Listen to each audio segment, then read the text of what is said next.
Alright then gang, so the first thing we need to do then is install Flutter on our computer so that we can make Flutter applications. Now, this can sometimes be a bit of an arduous process and it's going to be slightly different depending whether you're on Windows or on a Mac. So I've made two videos, one showing you how to install Flutter on Windows, which is this one, and then another one is showing you how to install Flutter on a Mac, which is going to be the next video. So feel free to skip to that next one if you're on a Mac. If you're on Windows, stick with this video right here. Alright, so I'm on the Flutter docs, which you can find at docs.flutter.dev.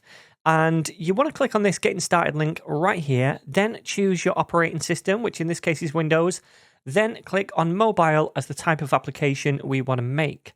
Once you've done that, you're going to see a Getting Started guide that we can walk through and get up and running with. So the first thing we need to do is install Git on our computer, which is a software requirement. So just click on this link right here to download Git for Windows. You can download it by pressing this button right here. Once you've done that, just walk through the installation steps and accept all the default options. All right, so we also need to install Android Studio. That's also a requirement, but we're going to come back to that step later on. First of all, I want to scroll down and see how to install the Flutter SDK itself. And by the way, it mentions here about configuring a text editor for writing Flutter applications, and that if you're using VS Code to install the Flutter extension for VS Code. That was the extension that I mentioned in the first lesson. So if you've not already installed that, definitely make sure you do. But down here, where it says install the Flutter SDK, is what I want to look at now. So we've got a couple of options here. We can use VS Code to install, or we can just download it and install it manually, which is what we're going to do. So click on this. And then it says download the following installation bundle to get the latest stable release of the Flutter SDK. So you want to click on this to download it and just wait for that to download up here. And if we scroll down here, it's going to say create a folder where you can install Flutter and a few examples of where you should create your folder. Now we'll do that in a second, but another warning down here just says the path to where you install Flutter should not contain any special characters or spaces, or require elevated privileges. So just be wary of those two things. And it gives an example here that this fails both conditions because we have this space and it also requires elevated privileges. All right. So then what we need to do, once we've created a folder to install Flutter, we need to extract the zip file into the directory that we wanted to install it in. So the directory we just created up here. All right, so I'm in my downloads now. I can see this Flutter Windows stable zip folder. I'm going to extract this and I want to choose a place to install Flutter. So I'm going to browse to do that. I'm going to go to the C drive over here. And I've already created this folder called dev right here. You don't have to create a folder called dev. You can call it what you want or place it where you want. Just remember, it shouldn't contain spaces and it shouldn't be in a folder that requires elevated privileges. So I'm going to go into this folder and this is where I want to install Flutter. So I'm going to select that folder, then click on extract, and hopefully this is just going to take a minute or two and it'll be done.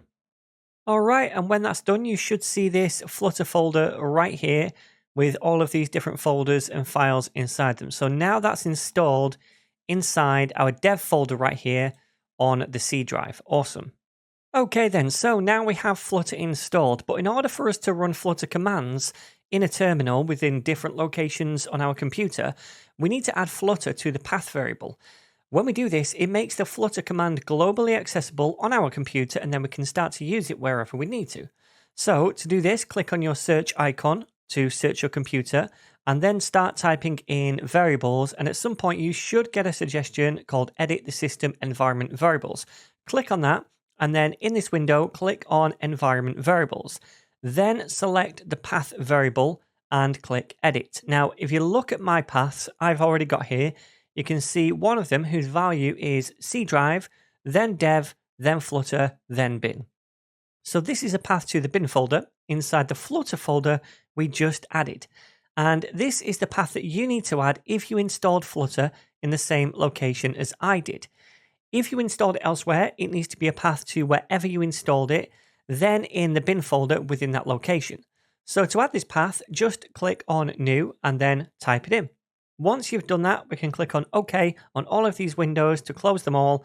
And now we can move on to the next step of the setup, which is installing Android Studio. But just really quickly before we do that, if you close down any currently open terminals first of all, and then open up PowerShell or Windows Terminal again, we can run a diagnostic command called Flutter Doctor. So to do that, we can be in any directory and just type in Flutter, then a space, then Doctor, and hit enter. And what this command does is look at our computer to make sure everything is set up for us to start developing Flutter applications. And where there's something missing, it's going to let us know about that. Now, if this command doesn't work for you, then just go back and make sure you've done every step in this video so far correctly. And also make sure you close down your current version of PowerShell or the terminal first of all, and then reopen it and try again.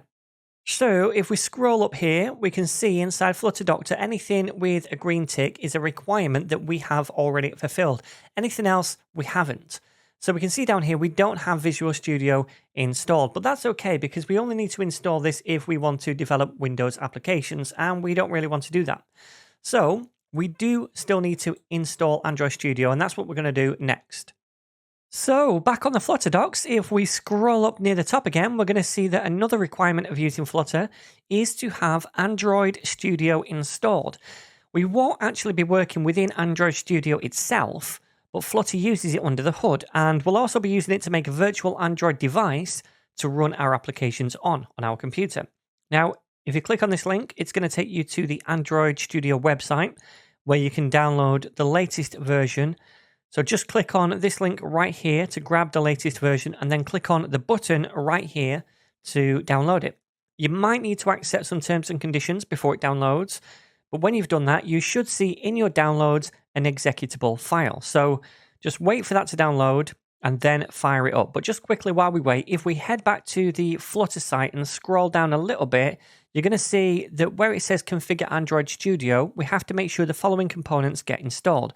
So in a minute, when we run through the installation and start up Android Studio, we should see the option to install each of these things.